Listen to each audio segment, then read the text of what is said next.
This is DJ Severe, and you're watching the Break It Down show. Hell yes, you are.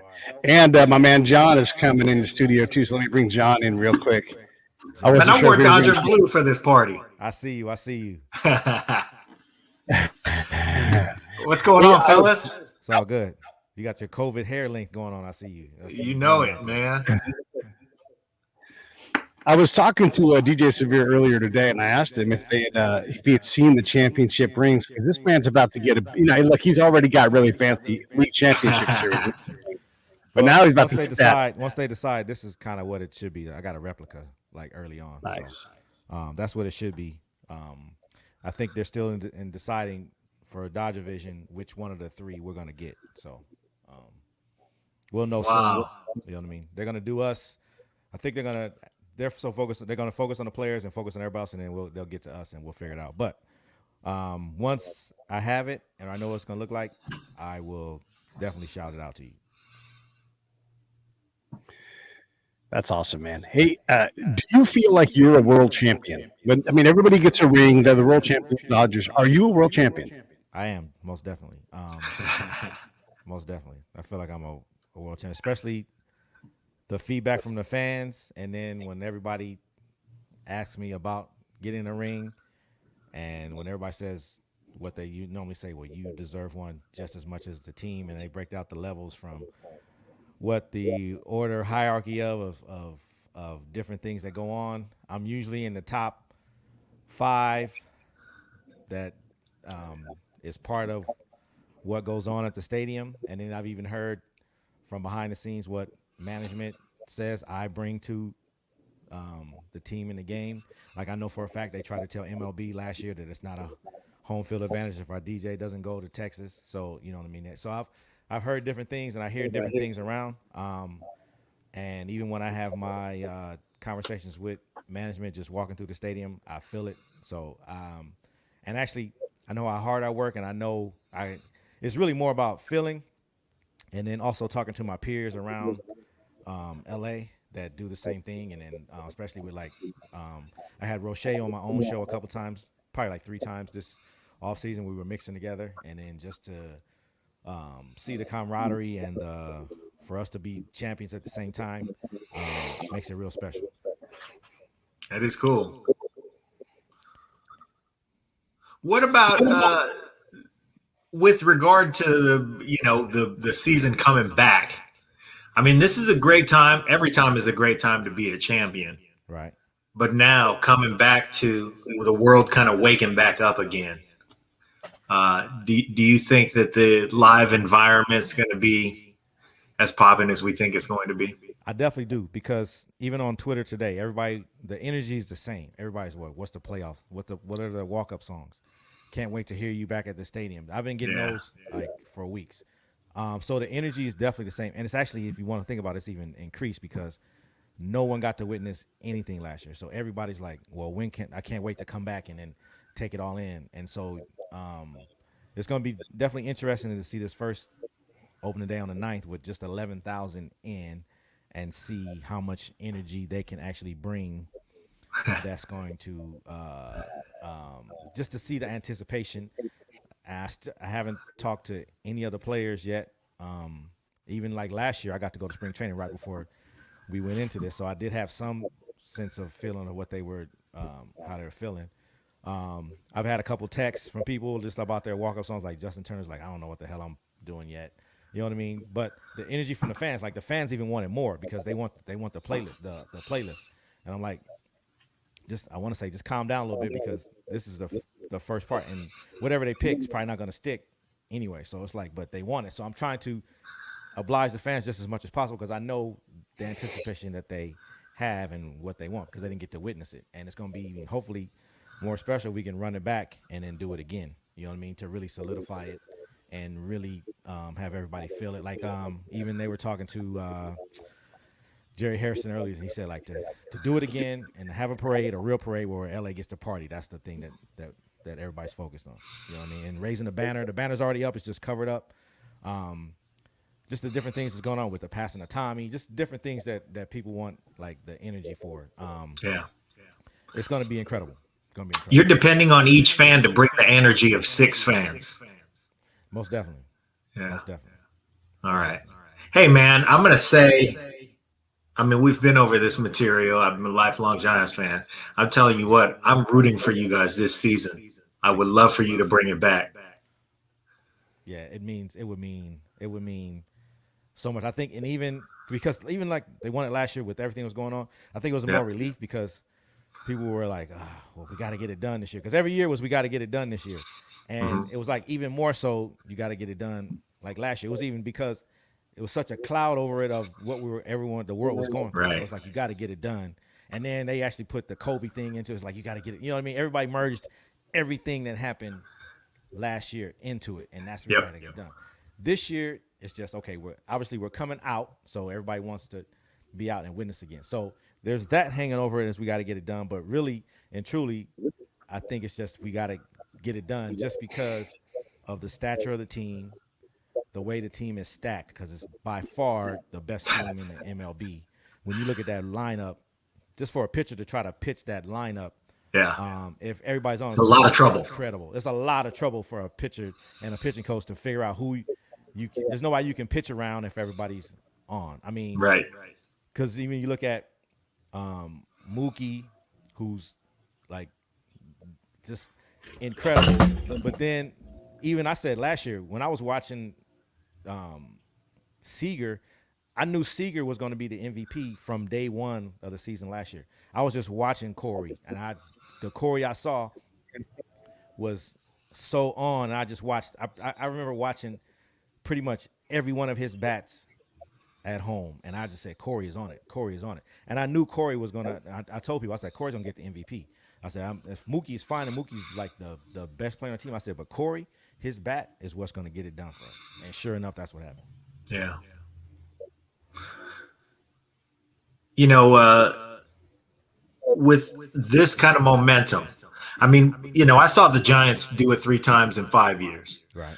And when you have that kind of momentum, after you just finally get it done, you have that relief.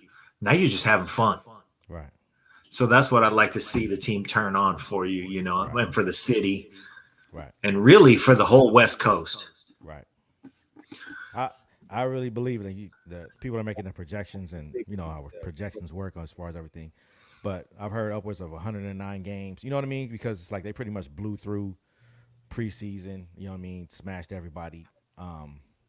But you never know. You know what I mean? Like something always happens. But the team is so deep, even with the people coming up. And then you're right with the anticipation of what can be, and then just commemorating Adam Freeman on such a great team he finally put together. You always saw the inner workings of him doing it, and it's just to see it come to fruition. Like now, it's like okay, you see what his vision was, just to be able to put that many good players and that many good bats in a lineup, and then add the pitching, because the pitching is also incredible. Also incredible. And then you see my sound like David Bartley chime in because my sound guy is a Giants fan. All right, David. Yeah. If you're a pitching coach and you got to tell your pitcher, hey, seriously, you can't let this guy get on. You got to get this batter out. Right.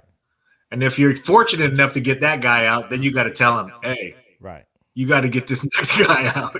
Right. You got to go all the way down the lineup like that. Right. When you look at Bellinger is cleanup, and right behind him is Muncy, and before him was Seager, and you let off with Mookie, and then whoever you float in between there, and then Chris Taylor's bat's just as good at getting it done, and then you whoever else you throw in, and then even if you try to pitch out, and it's like okay, Rios is coming up, and there's all these different like adjustments you have to make. I don't know how a pitching coach is going to pitch straightforward unless, I mean, you just got to have nasty stuff that day that's just going to like just be shutting everybody down, fooling everybody.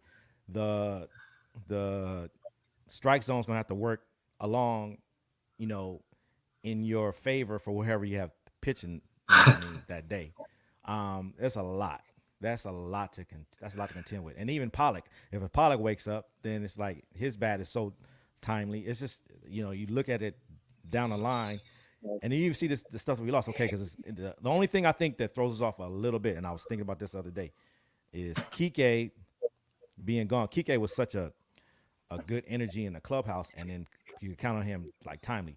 Kike was quietly one of my favorite players because he always kept everybody light, no matter who it was. He kept it, going. That's the only. I'm trying to see who that new piece is that like keeps it light, because everybody else is pretty much reserved. Corey's reserved. Muncie's reserved. I mean, Clayton's reserved. Might be JT, but JT has a different sort of element that he brings to the locker room. So that looseness, I'm not sure where that looseness is gonna like come. There's so many reserved players. Chris Taylor's really reserved, and there's nobody else that's young that can kind of like step up. So it's really just resorting to Justin Turner, who's obviously the leader of the team, to kind of keep everything together. However he can keep it together. Kershaw does it, but when Kershaw's pitching, he doesn't talk to anybody. So hopefully we'll see if it's Bauer, because he's a little more loose. We'll see, but usually you don't get a pitcher that takes up that. I mean, all our pitchers are red asses because Bueller's not playing the games. You know what I mean? It's just like, and then May and Gosselin, they're young, so it's gonna be different vibe. But to see who can take over that Kike role, and even Jock, because Jock was real loose too, and with Jock being gone. But I mean, I think everybody knew, like I tell about that, like we lost his piece. Everybody knew Kike was going to get some money because he needed to get paid. And then Jock, he stayed at the first of the list every time there was trade bait. So everybody kind of knew that. But just got to see who can take on that role and who can be that loose point, because it was always Kike. Let's back up a little bit. You talked about the home field advantage you bring as a DJ, and we've talked a little bit about this in the past, but with such a unique experience last year, having to play in Texas, all of the league championship World Series games, what difference is it? I mean, look, the walk-up songs are the same. They're still going to play California Love when Kenley walks out of the dugout. What is different about what you would have done in that stadium? How would you make that difference for the team when the songs are largely going to be the same? This is a good question. So, with it being in Texas, I had to pick out of my whole playlist what I would kind of lean on. And so I can only give them different songs for pretty much in between innings. And it was kind of like to make it, it was more of, at least to me, it was more to make it comfortable for the players so they could kind of feel like they were at home, because I couldn't be prepared for every situation, and I couldn't expect the DJ down there, Michael Gruber, to understand every situation. So my thought process was just make it feel as much in the pregame as home as possible so they can settle in there. And then I kind of thought it was up to the players to actually put themselves in the playoff moment and then go from there. I know it worked because throughout the playoffs last year, Michael Gruber would include me in the tweets he was getting from people saying this music is so awesome, this and that, and he always gave me credit. And he actually told me, he's like, man, I really have to get on my game. I said, because you showed me so much more stuff I could be playing that the fans are actually shining on to me. And I said, well, yeah. And I try to keep him exposed to as much as possible without overloading him and without trying to just micromanage each situation, because there's certain things we do in between pitches, and Dieter wasn't there, so they gave him some of that stuff. So there's certain things that only we know that we can do in whatever scenario. And even though our producer was back here trying to tell them what to play here, there's only so much you can do situational to make it seem as close as possible. So I just wanted to make them comfortable. Even some of the players would didn't even know I wasn't there. So I didn't want to tell them I wasn't there. I just said, we got it under control. So I communicated a lot with Rios, Pollock during the playoffs. Everybody else was kind of like in tune. All I would do was just text them and say, we need you. Good luck. You know what I mean? Keep up. You know what I mean? And kind of like, because that's kind of the same thing I do whenever the players I have in contact with, if they get injured or if they're working on something, I always kind of like try to give them a lift up. And I just reach out, say, is everything good? And that's what I try to do for them in the playoffs. It's like a little more behind the scenes stuff. But I sent as much as possible. I try to pick my heavy hitters that I use that I kind of knew would work and make it describe the situation to them as best as possible. Like what? What gems did you hand over to him? There was a jam last year. My main one I used last year was this song in the beginning. It's called Circle Up. And so the tradition for Dodgers is we announce them taking the field, and I usually play a track, and then we go into the pitcher's song. So I try to make it as hype as possible. And this one song, Circle Up, was just saying, let's go. And it's like this nice beat. And I know that I didn't even introduce it until we got into the latter half of the season. Season was almost over, and I discovered this track. And I used it sparingly, and I noticed that whenever I used it, it got the players pumped up. And I always I usually do my thinking where I say, okay, who's pitching? Because if the player song will pump them up, then I can kind of lay back on the before they take the field track. So I have to kind of like think. And so I just suggested to him, I was like, look, and since we're really going to have 3 home or 4 home games, I said, look, just use Circle Up each time because it fits. They'll get attached to it. They'll get attached to it, and that'll make them feel like more at home, especially coming off a win, because that's what I normally like to do. When we're coming off a win, like a big win, I try to keep it lined up just to kind of carry the energy, because I try to stay just as superstitious as they do sometimes. So it's like, I don't want to mess with things like too much. So, and I also gave him some advice. I said, if Kershaw's pitching, I was like, just watch the time on everything, because Kershaw's to the letter. The anthem has to be done at this time. He knows more about the pregame than anybody, because he's set up his setup, towards that. I said, kind of watch the prompts on Bleeding On with him. And I know it's a tough position for him to be in, because that's not even your home team, and you kind of like neutral. So even when Tampa Bay's, you have to just keep it as neutral as possible, but also do the best job. Because I know when I'm tasked with the same thing, because even when I had the A's and the Astros in town, and then we already know the history with the Astros, it's like I still had to be as neutral as possible and do the best job like for the team. Yeah. That's DJ business, man. It's a lot. Yeah. It's a lot. I mean, Let me ask. I was going to say, predicting a song that's going to rally the team through the championship season, that is DJ business right there. To even know what was going to work for that whole team, because you got guys that like country, guys that like rock, guys that like hip hop, and you're picking something out that's going to not only unite the team, but like the whole, like all of us, Right. It's different. Well, and you wove it in there, so you created that environment to a degree. Yeah, and it's almost like I almost got kind of got of a pass, because this year I had so much good stuff that I used last year when nobody was there. I can kind of run that back, so I kind of got a little bit of leeway that I can use the stuff I hadn't really that fans haven't heard. So I just really need to add to it, and it's actually helpful because there's not that much new content coming out that's working. I think a lot of artists shut down during COVID or went into like a deep mode, and I've heard the industry has so many people just like giving them like new content, but I don't know how much content is going to fit what we need. You know what I mean? So I don't know if people were writing the Let's Go songs when everybody's quarantined and sitting at, you know what I mean? So people are in the mood. Yeah, they weren't really in the mood. So that's why I'm lucky enough that I can just lean on, because I was searching. I usually start searching for music like about a month before the season, and I really haven't found anything that's that song. But it's funny because I'll wait and I'll listen to the normal places I go to, and then I usually find like 2-3 gems right before the season starts. I'm like, okay, this will carry me through the first couple parts of the season, and then I just got to figure out how to weave it in and then make it work. But at this point, the first couple of homestands, maybe the first like 2 months, is going to be real easy because the fans just being able to come. The energy is going to be there automatically because everybody just missed it so much. Yeah. They can't wait to get back. So what I mean?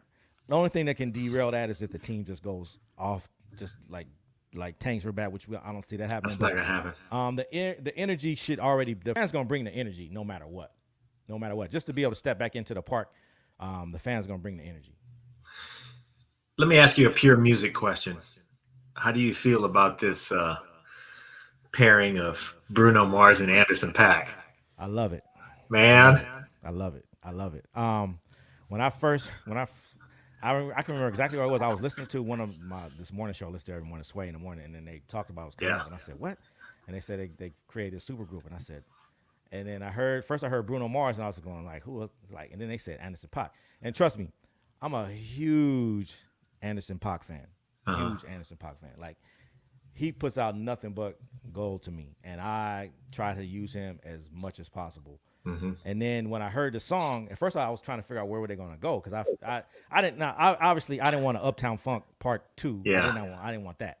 Now, they were going to go straight to the bed. Yeah.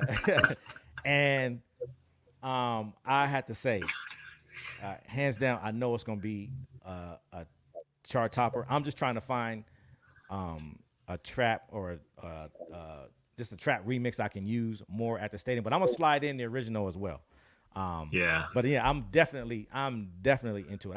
As I was into a lot of the music that came out, especially the R&B. I got a chance to discover so many new artists that are coming up, and I thought it was like timely. I hope they come out with one of the dopest albums, and I hope they tour, because I would. Yeah, and I can't wait for them to get funky about it too. Right. No doubt, because it's definitely going to sway away from the Uptown Funk stuff. And even it'll have more of a house vibe, because Anderson .Paak is so funky and so creative, and his voice is so good. And that's the thing; their voices can go great together. So I'm looking forward to it. Like, hands and down. they're both just powerhouse songwriters. Right. Hey, a couple things. I just want to catch our listeners up. Let's just tell them, go look up "Circle Up" by Party Favor. Yeah, because that's the song you were talking about. And then the other thing was you brought up Sway, and we got to acknowledge Sway because he's from the Bay. He's from the Bay. I actually got my mix on during COVID, so they played one of my mixes one day. Oh man, dope. Yeah. I reached out to Kelly Kincaid. I got a mix up, so it's actually on my Mixcloud and on my SoundCloud. So it's there. It says Sway mix. It was incredible. Just to be able to. I actually had no idea when it was going to run, and I actually was on my morning hike, and I kind of heard them describing me, introducing me. I was like, whoa. So I was actually able to take my hike and listen to my mix on Sway, which had been one of my dreams. I did so many things I wanted to do, like during this pandemic, that was incredible. Okay. Pete went blue on us. I don't know what's going on there, but Blue. I like to go blue. Actually, I wanted to ask a question, because we've lost a couple of longtime Dodgers from the family. We lost Don Newcomb, and that kind of got blown away because, we didn't really have a season to spend a lot of time talking about him. Tommy Lasorda has passed. This old guard's going, and my favorite baseball day of the year is coming up. You went to Jackie Robinson High School, and Rachel is still with us. She's 98. She's still out there, and she's still doing it. And at some point, we will lose her as well. And I mean, even like Sandy Koufax is 85. These folks are getting older. What do you do? Like, if Rachel's able to come to the ballpark, or Vin comes to the ballpark, what's their walk-up music? Like, what's the vibe that you create with these legends from the family? Well, you know what, Vin's always it has to be Frank Sinatra. And usually with Vin, when Nancy B was still there, whenever we did anything with Vin, I'd always acquiesce to Nancy, and then Nancy was always ready. And the same thing with Dieter. He knows the spots, because that's what we used to do. Whenever we were going to go to Tommy, I always laid out, and if I didn't, it would be the same. It would be the same song, because it was My Way from Frank Sinatra, and I know he'd rather have it done on organ. So I got out of that. I always get out of that way. Rachel, I was lucky enough to 2-3 seasons ago, actually when they put the statue, one of the producers of the movie, Daryl Johnson, I got real close with right before the movie was being produced. When they were producing the movie, he was having trouble getting tickets to the stadium. So one of my friends, another director, Daryl Rigby, hooked me up with him. So I was able to kind of put him in contact with the right people, and we've been great friends ever since. So when they did the statue, I actually went out to see the statue unveiling because I had time. I was just kind of sit back in awe, and then he actually came up to the press box and he said, "Hey, can you come out for a minute?" And I said, "Yeah." And so he says, "Take a walk with me." So he walks me down to the suite, and when I went into the suite, he introduced me to Rachel, and I got to take the picture. So now, yeah. So that was like 3 years ago. Now imagine that day, the statue's being unveiled. It's also my birthday, because my birthday's on function day every year. So I get to meet Rachel, and I take this picture, and so I have a real nice conversation with her, real quiet because nobody's around. And it's funny because I walk in and all upper management's in there looking like, what are you doing in here? I was like, well, you know what I mean? I got invited in and they gave me the thumbs up. So, because I'm like, where am I? You know what I mean? Normally, Not by you, not by you, yeah, not by not you. by you. Yeah. So, I meet the family and then I just, talk to her real quietly about, you know what I mean, how I grew up in Pasadena and how I went to the high school there. So, that was one of my most special moments. And the other day I was looking for that picture and luckily I scrolled through and I was able to find it. But that was like one of my favorite days. And like you talk about, like, it's kind of like iconic that all these heroes that were, losing that mean so much to people that are putting a different spin on it. And you wonder if the people can really appreciate it and who's going to actually carry that in this day and age of here today, gone tomorrow players and interchange. You wonder, like, hey, who can it be that's going to stay this iconic or become this iconic again? Like them or love them or whatever run-ins you had with different people, they're all part of the Dodger Blue family. And then even when you look at the people that are more of my heroes that I get a chance to talk to, like the Steve Garveys and the Ron Says and the Rick Mondays, and you start looking around talking to them, like, even it's such a pleasure for me. At least 20 times a game or a season, I get to just have these chats with Oro about different things because I'll watch him on the broadcast when they're away, and he'll say different things, and I'll try to ask him, okay, what's the insight behind when you say the ball had too much rotation or this, that, and other? And he'll actually take the time and break it down for me and show me. So we walk in at the park sometimes at the same time, we walk out. So even that, to me, to watch them, even though they should be here for a lot longer, it's just good to be able to sit and have these conversations with them. Even when we did the broadcast, so I was lucky enough to go on Fox with Liz Habib during the playoffs last season. They actually brought me on as a commentator. Me, Liz Habib, and then Steve Garvey's there, and they're asking me for a walk-up song for what was Steve Garvey's walk-up song be. So I just gave him. I said, well, since you've always been Mr. Clean, I just give you So Fresh and So Clean by Outkast. But just to be able to do that and then commentate on the game after a playoff game with Liz Habib and Steve Garvey, I never saw that coming. You know what I mean? Yeah. Just to be in what we were in, and then I had even more limelight shed on me. I mean, because I was on the whole after broadcast, pretty much giving my breakdown of the game. So it's like, I don't know if I ever get a chance to do that again, but I kind of had to seize that moment and take it in. I just really, really that. And that's like once I see Steve at the stadium, hopefully this year, hopefully I can get a chance to talk to him about it. That is cool. What about in terms of your team contribution? You mentioned earlier that you get a ring and you're in the rank of the hierarchy of people who get rings. Right. You're it's about slot number 5. So the players, and then probably the secondary coaching staff. Right. And then who else is in line on either side of you? I'm just curious how that hierarchy goes. So I'll always put it as players, then I go coaches, secondary coaches, trainers, and then me, and then Dieter. Because I always look at it like this. Me what I do is twofold. It resonates across the board, whereas the fans and the players. Yeah. Dieter has a special place. Like, not so many players really need Dieter. There's some that appreciate like there's old school players that appreciate the Oregon, but that's because that's how they came up. Yeah. And sometimes that's all you had. Now, the players across the board, they know they need the music because trust me, we had earlier this week, Justin Turner was calling up because we were 10 minutes without music being on. I guarantee you, had the organ been playing, they'll look around and go, what? Where's the music? So the players kind of need that vibe to get set up, which is that's a big part of it. And I take that very seriously, especially when our players are getting them set up and getting them ready to go and kind of mixing it up. So it's even though it's background, it's really forefront to them and getting ready, because if there's nothing on, the first thing they do is look up and go what's going on, and they start complaining you know what I mean, turn it on. And then I also take it as So last year, but when COVID first hit, and then they decided to have a season, and they had a little bit of a preseason, but we weren't there. One of the first things that I remember Alana asking Dave Roberts is, how did it feel to have Severe back, and first thing he said, I always say, I love when Severe's here. You can tell the energy's changed.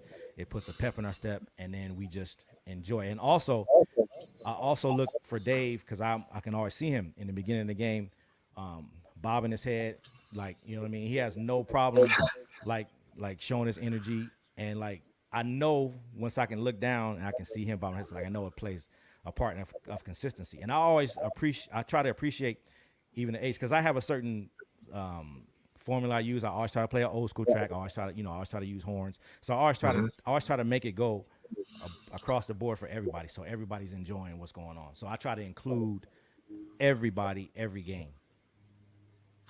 We've talked about our shared affinity for horns. So I got a two-part question for you. Okay.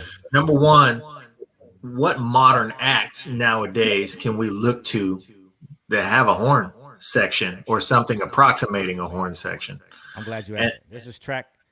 Go ahead. Finish your question. Well, and the second half of that question is, as we see the decline of horn sections in bands, we don't live in an era that's got a TOP and a Sly and the Family Stone and an Earth, Wind, and Fire. Right. That's not around. Right. But what sonically, energetically takes the place of horns? Whew, wow. I would say he just dug in the crate on us. Yeah, I gotta get, because I want to reference you a track that I discovered last year that's just been my go-to. Sonically though, I don't know if it can be done. What I try to replace it with, or when I can't, if a track doesn't have the horns I need, then I look for the bass line or some sort of percussion that's gonna carry it, provide the energy. A lot of the producers now, I don't think had to really benefit, or it's not in the toolkit anymore. It's not in the toolkit anymore, and they came of the age when schools were trying to get rid of, the music programs, which is, to me, is a travesty. Such a travesty. There's gonna be long-term societal suffrage. Yeah, I was hanging out yesterday and I went past a high school. I don't even know what high school was, and their band was practicing outside, and I applauded that. I said, because this is a band teacher who's still keeping it together and then still working within this. They were all just outside. They're pretty much full on band, and they were practicing. And I to me, that gets so lost on the youth. That's why we have so many lost kids, I think, because people don't have another outlet. Everybody's not going to be A, B's, and C's. You know what I mean? Somebody has to be the musicians, and somebody has to be the actors, and somebody has to be the artist. You still need that. And for us to not really consider art as a necessity, I believe is a travesty. Yeah. But I always look for either the bass line or the vocal to carry, because if you can get a good vocal to carry it, because like I said, horns, but the things that horns does, it's like whenever I bring a track in, and I brought in several tracks last year that had these horns, and I try to make them like any specific to where I get a long enough time to play them. There's this track by this group called Breakdown Brass, man, and it's Breakdown Brass, and they have this track called Monmouth that was by far my favorite track of the year last year. And what it did was it actually turned me on to some more bands that are doing this with horns. So I believe it's becoming a lot more prevalent. But that track right there, and my man, what is my man? Leon Bridges has this track, Bad News, that by far right now is my favorite track that has horns, vocals. It's definitely Bruno Mars-esque, but it takes it to a whole other level. But those two right there, I couldn't wait to take the Leon Bridges track this year. I brought out like the first game, and I always like to watch like people. This is the first time I get to watch, because there was nobody in the press box last year. Last year was just us separated, so I knew who to look for to see who was kind of tapping their foot and kind of like moving. to see the whole like media now, like okay, like listening for different stuff and then like kind of bobbing their head as they're on the laptops. And I know I'm only gonna get them for that one specific inning because everything else is like noise to them because it's either the hip hop that the players pick or the other stuff or it's like too loud or this and that other. But I know they can always count on me to do that and an old school jam. And then one of the main old school jams I brought back last year and I will do this year was Shake by Gap Band because the horns in that are incredible too. So and it's always our sound man is a DJ too. And whenever I'm playing a track and I can catch him like peeking over my Serato, which is every game, that's how I know I got you. As soon as you peek at my Serato or try to lean in or I see you on your phone, that's how I know I got you. And that's always my number one goal is to when I see people tell me that you keep me Shazamming at the stadium all the time, I was like, that's how I know I'm doing good because you don't know the track and you want to know the track. Right, you know what I mean? right. That's what I'm doing. You know? Yeah. But I want to ask you this: you and Dieter have to work together, and then the whole incredible show production that goes on for the game is incredible. But if horns are starting to get outdated, when Dieter's like, "Hang on a second, DJ Severe, give me some room. I'm going to play Baby Elephant Walk by Mancini because a fat guy just got to walk on." Are the organ jokes running out of steam as well? Or like you can't, because that's a classic of the organist, right? Like they're telling the jokes with the music. Maybe they don't play Baby Elephant Walk, but that's just a good example. No, I mean it's definitely date. It's genre and date specific because you can kind of see, Dieter and I, we both get our visitors in the beginning. And it's funny because they'll come because everybody wants to see Dieter and he has his favorites and they usually have like kids with them. And so the kids are usually asking, well, who does, because some people think just Dieter does everything. And so when he has to tell them that, okay, well, I do this, but Severe does this and Severe does this and Severe does this. It's almost like the energy changes from like Dieter and they come on me. Cause then they ask, well, Dieter, do you talk to the players? And they say, well, no, Severe talks to the players. So it's like, it usually will be age specific. Like, those who like the organ, they stay concentrated on Dieter, but those who like the whole total element, then they'll want to ask me questions as well, especially when they know I have like one-on-one contact with the players. And then when they find out that I do something that they thought Dieter did as well. But the marriage and the compliment is hard to, I think, it's one of those things where people love it, but they don't know why they love it because we can't explain it and you can't teach it. You kind of have to have two natural musicians that know timing and know situations. Like they couldn't bring in like a younger DJ and a younger organ player and think that it's going to work because they're probably going to try to battle each other or like jockey for space. And then you have to develop a kind of an old school sense of music. Like I know when Dieter's going to come in and I know how to ride under. I know how to make it so whatever he's going to play works. And it's actually helpful to me because he can bring that element of playing it on the organ that's a lot better because that gets you two ways where it's like you recognize the song and then it's on the organ as opposed to me playing it. Like I do always play an old school song, but to me, I still want my songs to be full. So I'm going to go to something and when I go to something, it's going to be like a Sledgehammer or Owner of a Lonely Heart. Cause I still want it to go and pound. So I lean more towards that. So the more subtle stuff, I let Dieter have all that. And then that is a welcome element, especially when we shift to a day game. Then I let Dieter take a lot more, and I kind of like lay back a little bit because that's what to me, a lot of nostalgia in the day game. Yeah, it's a lot of nostalgia in a day game, or like even when we do the, like I said, anytime a player comes out that you have a song for him. No, I don't have a song for Sandy Koufax. Let's just let like Dieter take it and then play it out, and then once he plays it out and we move on to the next segment, then I come in and that's how we set. That's how you need to be able to set the stages for everything that goes. That's why it's good to have a great producer who can kind of just like lay back. Sometimes you get producers that want to overproduce, and sometimes you just gotta like lay out and let the professionals do what they know works. You know what I mean? And then and get out of each other's way when they know the other guys got it. Yeah. It's like me. Why do I need to bring in new hip hop when the players have the song choices? Like that's enough. I don't need to come back in with like newer hip hop. Because they pretty much take care of that throughout the game, as they should.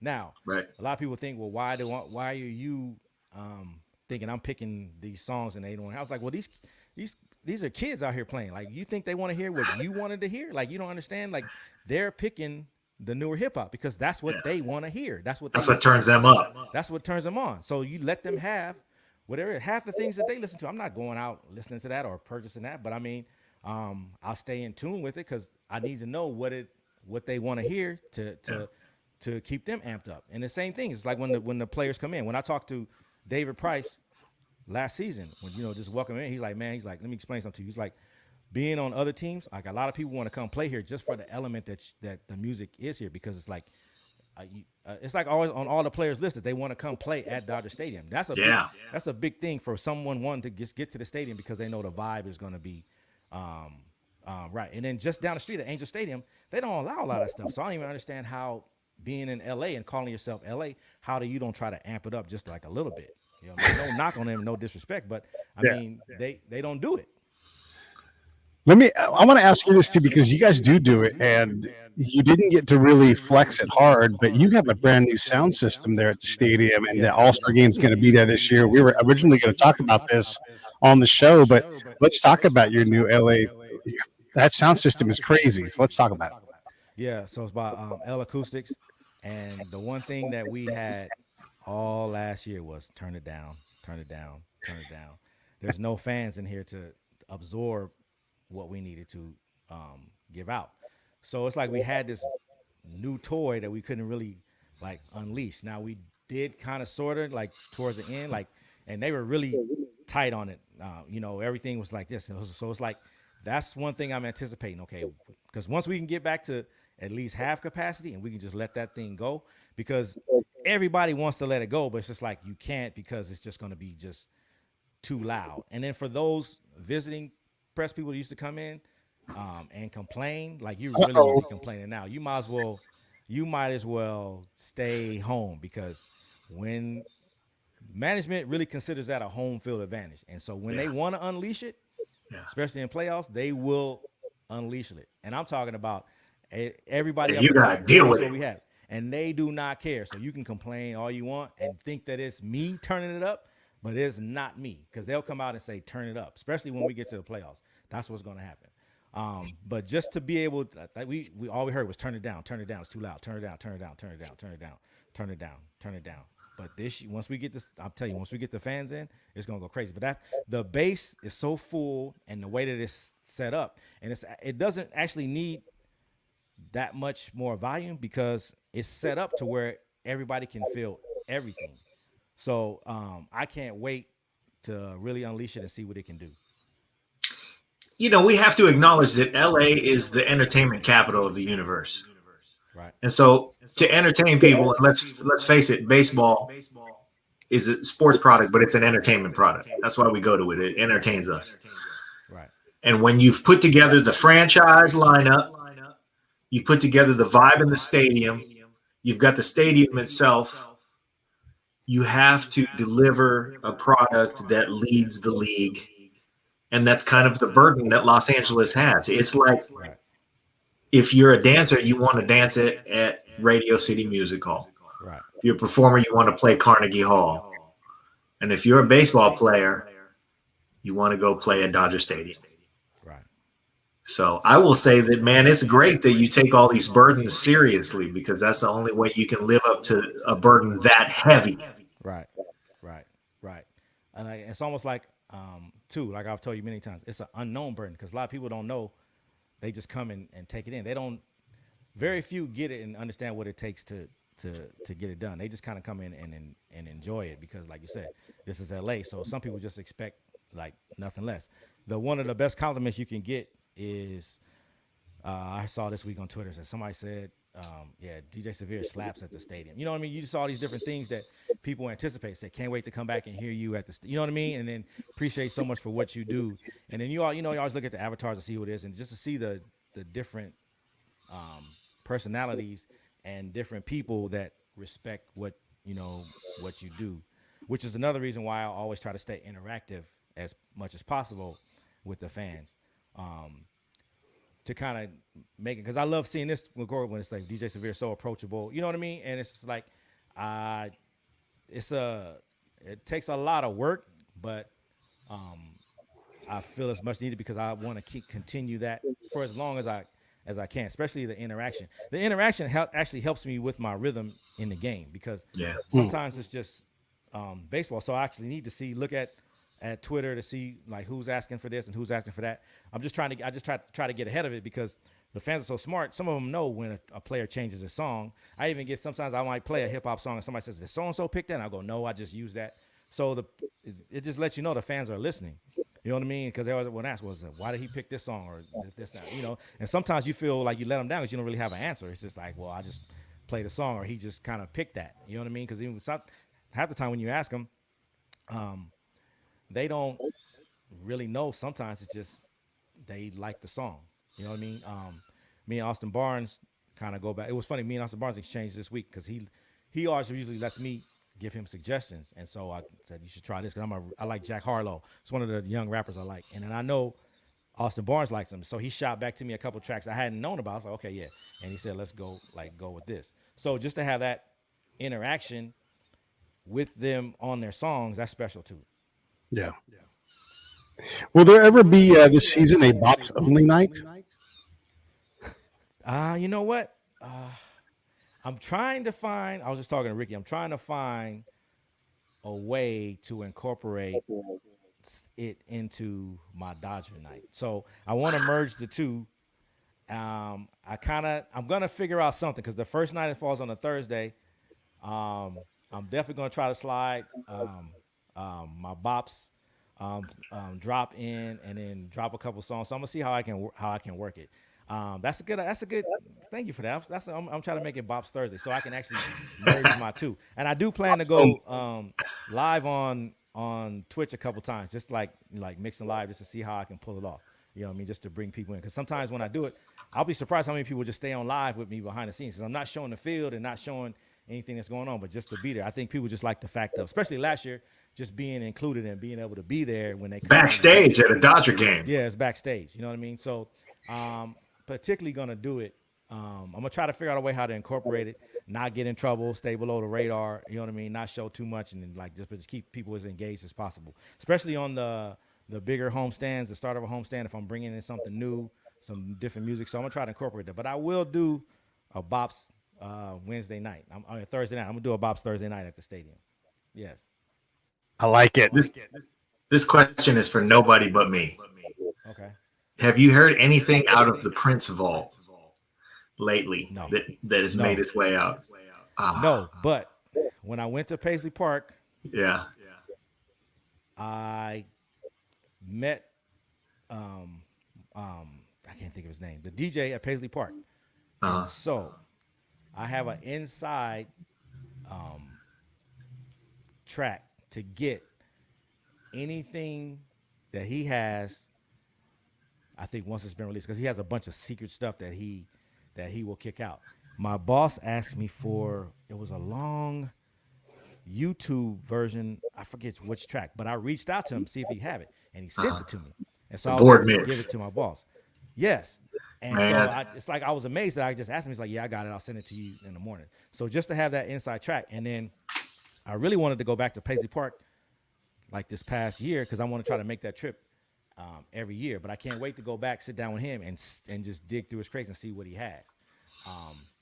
Michael Holtz, that's his name, DJ Michael Holtz. Michael Holtz is the Paisley Park DJ. So, and then he actually followed me, and I didn't even. One day he just popped in on my live.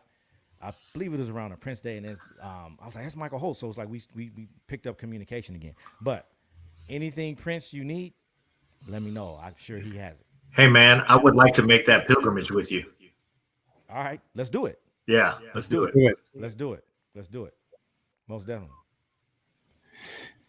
So, what are you looking forward to in terms of the team? I mean, obviously the team's awesome this year, and if your best weak spot is a bench player and their positive attitude, you know, it's hard to find a weakness on the team. So let's not focus on how incredible the Dodgers are. But what else are you looking forward to in terms of this first real-ish season that we've had in 2 years?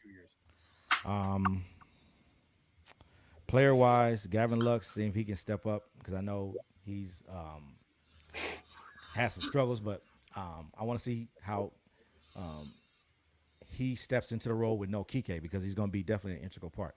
Another integral part to me, and I've always tell him a lot, is Rios. Rios is going to be such an integral part stepping in because if Turner goes down, because we hope he doesn't, but Turner always finds his way to at least land up on the disabled list at least once a season. Rios stepping in and his bat just getting better and better and better. Hopefully Muncy can just carry first, but then when we need Cody to come in at first, I believe Cody at first is going to help his longevity. Not have to play center field so much running into the wall. Hopefully he doesn't, have to do that. The pitching staff, seeing what we can do with a real deep pitching staff, like 5 to 6 starters, and then definitely middle relief. That pitching staff is ridiculous. The weakest guy out there. I mean, honestly, you could pitch that staff, DJ Severe, and they could cover you up because there's not a weak arm in the entire staff. There's not a weak arm. And then I really hope that Kenley can find a groove and get back to where he can be a fan favorite again, and then where Dave can get him in his spot and he can pick up like how we had a Maeda where he turned on and he was that middle relief, like, that once was a starter but came in and did the job. Fans wise, just looking forward to them being able to come back, us also having a full Dodger Vision staff, because a lot of people don't realize our staff was cut from 30 people to 12 people last season. Whew. So a lot of people were out of work. A lot of people in the entertainment industry were out of work. I'm coming back to the stadium now, and you're seeing, well, this person's not here anymore because they went and got a different job. So I just want to see from the Dodger family, the faces that can come back and everyone feed their family. Hopefully we can get through this with, no more virus infections, and we can tailor down and we can get back to regular life as soon as possible. But those are some of the main things. Dodger wise, either in those things, I think we're going to be okay. It's just a matter of seeing everybody get back to regular life at Dodger Stadium, and then that it being everything that we used to be. I mean, you got to think about it. We don't even have our cafeteria anymore where we used to sit and eat. We have I don't even think it's coming back because that's just going to be the new reality. So there's no more food where people are preparing food for you and serving food for you, and you're standing in line and you're waiting for it. So we have these high-tech vending machines now that we go to every day. So, and those are people's jobs that you don't have anymore, that you would have conversations with, you know what I mean, that you look forward to seeing, that were part of your family because you spent 81 days out of the year with them. Mr. Mims, James Mims, the security guard at the press box. I haven't seen him in 2 years, and he's one of my favorite people, and we keep in contact every year. Just those behind-the-scenes staples that people really don't know about. You know what I mean? Just to hear those voices over the phone, because Mr. Mims not getting any younger, and it's just I was, you know what I mean? You start losing people, you're concerned about different things like that. So just that element alone, the small things that people don't know about. And then I just want to play my part in making it the same and even more what people were used to when they were last at the stadium. Yeah, that's the story that Pete and I tell often about that cafeteria. Yeah. And we're sorry to see those kind of things go because you're right. You spend time with those people. Right. And, man. Family, man. Yeah. Family, I was going to ask you if there are any Dodger players who are no longer on the team, like a Kike, who you keep in contact with and maintain a relationship with still. Yeah, Kike. So right when the news came about, I text Kike, he texted me back. I was like, man, thanks for everything. And he was like, man, thanks for always being a solid cat and always keeping it pumping, and then keep up the good work. That was one of the main ones. So, and I was that one kind of got me because me and Kike talk probably more than any other player. I have videos of him dancing to my music, him and Russell Martin. You know what I mean? And then just so many clips of him. You know what I mean? Just dancing to my music, and then he was one of the main ones where he would say, man, let's check this out. Let's try it out, see if it works. And he would ask me, what you think? You know what I mean? And I would say, wow, maybe move it here, move it there. But for Kike, although I knew he was gone, it was still a big blow. But just to be able to have them message me back, on their way out, you know what I mean, is positive. You know what I mean? And the players I keep up with, like a Matt. When Matt, if he's on the team, whenever he comes back, I can always go down and talk to Matt. And Matt brings all the players around me and introduces me to them. You know what I mean? Because I have other like players I like to watch, like for the shoe game and different things. But Matt always tells me, he always brings around, hey, this is Severe. He's the one that keeps it pumping here. So it's like just to meet these other players when they come in and get that acknowledgement is dope. So Matt, by far, is one of my favorite people who actually chimed into, he tapped into one of my lives and all season, hung out for a minute. And of course, the ladies went crazy like when I started talking to him. But me and Matt, so Matt, Kike, even Manny, like me and Manny are still cool.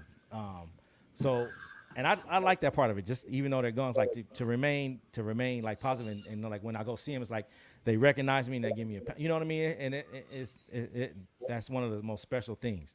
You help them out 81 days a year. No, right. You know what I mean.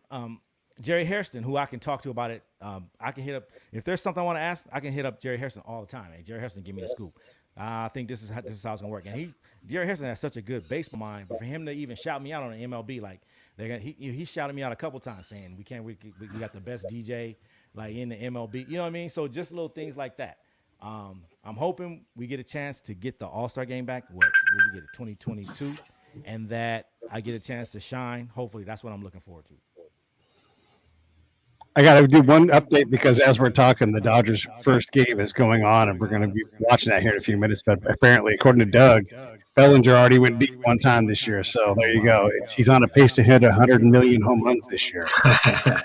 Yeah, that's good to see. That's good to see. That's good to see. Listen, I appreciate you coming on, man. I don't have any other questions for you. I just know that I love you. I love everything that you're doing. I want to link you up with John Mosley, the guy that coaches the East LA community college basketball team. Those guys, if you watched that Last Chance U, but he was on the show. I did. Man, it's such a good episode. And you know what kind of dude that guy is, and you guys need to know each other because who knows what kind of favors and what kind of benefit we can give those young men that he coaches by you guys being connected. So I'm going to do that.